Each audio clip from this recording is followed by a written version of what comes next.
traveled through time. I mean, we met lots of great leaders, and we got an A+ on our history report. And look at us. Nothing's different. It's been nearly 30 years since Bill and Ted passed their history exam.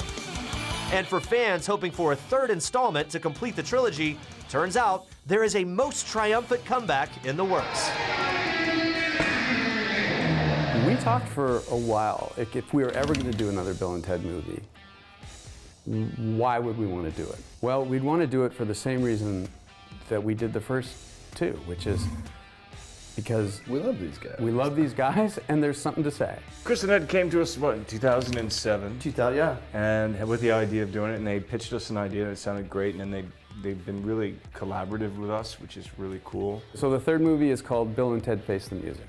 It's kind of like a Christmas Carol with Bill and Ted, kind of looking at their lives and really kind of rediscovering what they're about. Wild Stallion's music has become the foundation of our whole society. No way. Yes way. We knew that they couldn't have actually written the song, right? Because they've actually written the song, then they're big stars and they've saved the world, and then the only story is they've had a falling out, and we didn't want to do that. That seemed boring to us. So that was no fun.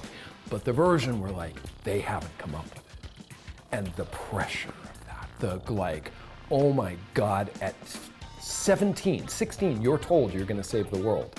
You see, eventually, your music will help put an end to war and poverty. It will align the planets and bring them into universal harmony, allowing meaningful contact with all forms of life. And now you're 50, and you haven't done it.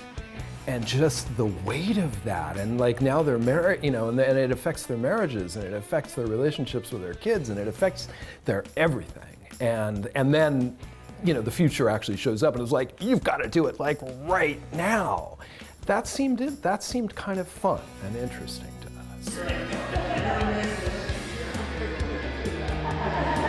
I'm really looking forward to going back into the playground with him.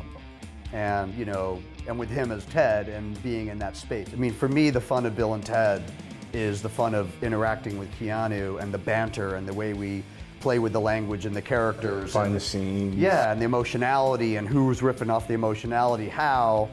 That's really what's fun about those movies.